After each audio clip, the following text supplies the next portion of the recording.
Hi students, I am Upasana Rajput. Welcome to Win Study. तो students कैसे हैं आप सब? आई होप आप सब अच्छे होंगे। तो आज हम स्टार्ट करने जा रहे हैं थ्योरम 1.4। तो 1.4 में आपको क्या करना है ये हम करके ही देखेंगे और आगे आगे एक्सरसाइज में आपको इस तरीके के क्वेश्चंस भी सॉल्व करने को मिल सकते हैं। ठीक है, तो जैसे थ्योरम 1.4 है, बोलता √2 इज इररेशनल। अब ऐसे क्वेश्चंस में क्या करना होता है, आपको कॉन्ट्राडिक्ट करना होता है। कॉन्ट्राडिक्ट यानी कि जो आपको दिया है आपको हमेशा उससे उल्टा लेकर चलना है, ऑपोजिट लेके चलना है। फिर आपने नीचे फाइंड आउट करना है कि जो आपने कॉन्ट्राडिक्ट किया था, अज्यूम किया था, यानी कि जो आपकी एजम्पशंस थी वो सही है या नहीं सही है। ठीक है, तो करते हैं। तो जैसे कि आपको बताया गया कि √2 क्या इरेशनल है, तो आप क्या एज्यूम करके चलेंगे कि रैशनल है। ठीक है, तो लेट अस assume that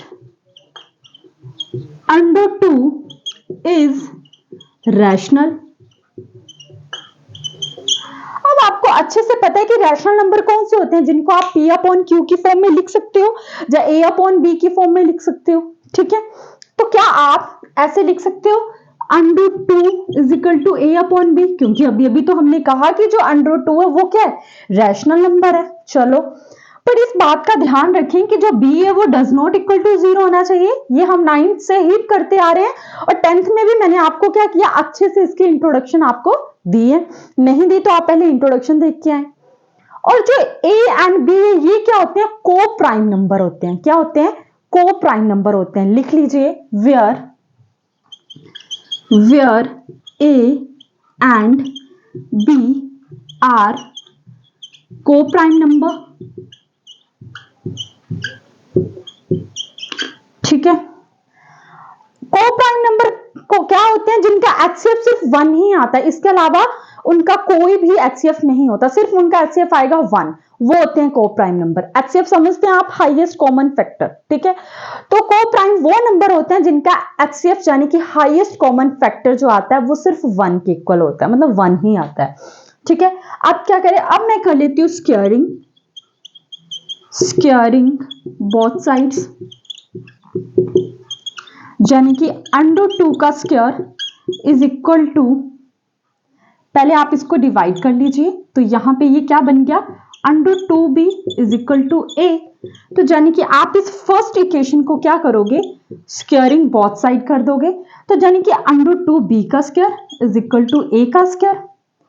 ठीक है, अब देखो इसका क्या मतलब है कि √2b का square is equal to a square. जो ये a स्क्वायर है क्या ये डिवाइड हो रहा है √2 के साथ? जो a स्क्वायर है ये डिवाइड हो रहा है √2 के साथ, हो ही रहा है।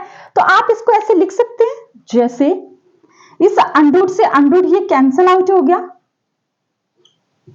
तो यहां पे क्या बचा, 2b का square is equal to a का स्क्वायर। ठीक है, अब जो a स्क्वायर है, a स्क्वायर अगर देखो बेटा, मैं b स्क्वायर अगर मैं आपको रफली समझाऊं, अगर मैं b स्क्वायर को इधर रहने दूं तो ये जो a स्क्वायर है ये 2 के साथ क्या हो रहा है, डिवाइड हो रहा है। यानी कि आप लिख सकते हैं a square is divisible by 2, a square is divisible by 2। अगर आपको याद हो जो मैंने इसकी प्रीवियस थ्योरम करवाई, थ्योरम 1.3, क्या उसमें ऐसा कुछ था कि अगर a स्क्वायर डिविजिबल है 2 के साथ तो a भी डिविजिबल होगा 2 के साथ? कुछ याद आया आपको? अगर a स्क्वायर डिवाइड हो रहा है 2 के साथ तो a भी क्या होगा, डिवाइड होगा 2 के साथ। भाई हम थ्योरम 1.3 में ये चीज प्रूफ कर चुके हैं, तो आप लिख सकते हो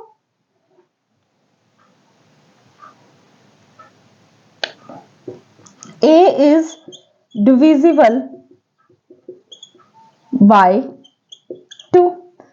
ठीक है, अब क्या किया जाए, अब देखो अगर a डिवाइड हो चुका है 2 के साथ तो आप ऐसे लिख सकते हो a is equal to 2c लिख सकते हो।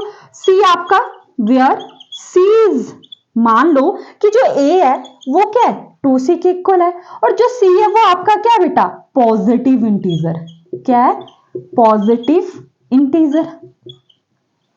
ठीक है, जो आपका c है वो क्या है, एक पॉजिटिव इंटीजर है। अब आपको क्या करना है, इस a इज इक्वल टू जो 2c है उसकी वैल्यू यहां पे पुट कर देनी है। तो यहां पे लिखो 2b का स्क्वायर यहाँ पे इसको 2 इक्वेशन मान लो और आप लिख सकते हो put this value a in two B get. तो 2b का स्क्वायर इज इक्वल टू, अगर मैं ये कितना हो जाएगा 2c का स्क्वायर। अब देखो 2b का स्क्वायर, 2 का स्क्वायर कितना होता है 4, 4c का स्क्वायर। अरे ये क्या हो गया, अभी अभी तो हमने एक चीज पढ़ी है क्या, कि को प्राइम नंबर वो नंबर होते हैं जिनका हाईएस्ट कॉमन फैक्टर कितना है 1 आए।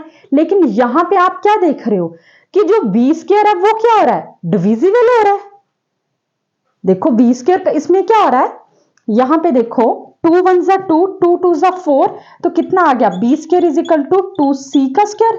अगर बी स्क्वायर बेटा डिवाइड हो रहा है, डिविजिबल हो रहा है 2 के साथ, यहां पे लिख दो अगर B square is divisible by, B square is divisible by 2, तो बी भी is divisible by 2, v is divisible by 2।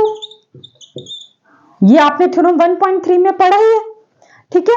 तो जाने कि अगर आप इक्वेशन 1 में देखो तो उसमें तो हमने ये देखा था कि जो a एंड b है वो क्या होता है को प्राइम है, और यहां पे देखो तो यहां पे क्या हो रहा है 2 कॉमन फैक्टर आया है दोनों का।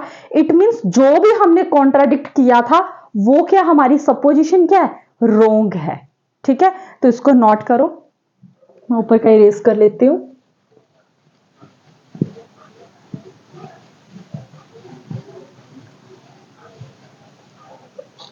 तो कैसे लिखेंगे आप, जैसे आपके बुक की लैंग्वेज है y1 and 2, a and b having common factor, common factor तो आए हैं, ठीक है। So this contradiction, this contradiction is arisen because our assumptions, या फिर कुछ भी लिख लो, incorrect, ठीक है। तो therefore जो √2 है वो क्या है, इरेशनल ही है। तो ये प्रूफ कर दिया।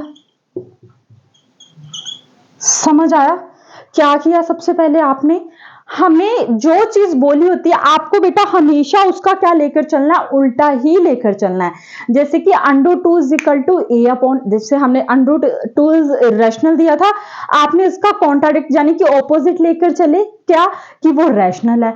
अगर वो रैशनल नंबर है तो आपने p अपॉन क्यू या फिर a अपॉन b की फॉर्म में लिख लिया। फिर उसके बाद आपको पता है कि जो नीचे डिनोमिनेटर होता है वो 0 कभी नहीं होता है, और जो आपका a और b है वो क्या होते हैं, को प्राइम नंबर होते हैं। और को प्राइम नंबर कौन से होते हैं, जिनका हाईएस्ट कॉमन फैक्टर कितना है 1 है। फिर आपने क्या किया, इसको √2 भी आ गया, ये आ गया a आ गया, फिर आपने स्क्वायरिंग बोथ साइड करी, ये कैंसल आउट हो गया और यहाँ पे क्या बचा 2b का square is equal to a square. यानी कि यहाँ पे आपने देखा कि जो a स्क्वायर है वो क्या हो रहा है, डिविजिबल हो रहा है किसके साथ, 2 के साथ। अगर a स्क्वायर डिविजिबल हो रहा है 2 के साथ तो जाहिर सी बात है कि जो a है वो भी क्या होगा, डिविजिबल होगा 2 के साथ, ठीक है। तो बोलता ये आपने फिर यहां पे आए, फिर आपने देखा कि अगर a डिविजिबल हो रहा है 2 के साथ तो आप लेट कर सकते हैं कि a किसके इक्वल है, 2c के इक्वल है। आपने क्या किया, वैल्यूज पुट कर दी इसमें, इक्वेशन 2 में वैल्यू पुट कर दी, 2b का square is equal to 2c का स्क्वायर, 2c का स्क्वायर यानी कि 4c का स्क्वायर आ गया, यानी कि b square is equal to 2c का स्क्वायर आ गया।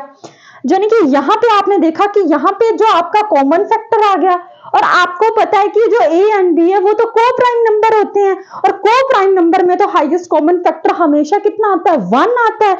लेकिन यहां पे तो कॉमन फैक्टर निकल आया, तो इट मींस जो हम कॉन्ट्राडिक्ट कर रहे थे, जो हमारी एजम्पशंस थी, जो हमारी सपोजिशन थी, वो क्या हुई बेटा, रॉन्ग हुई।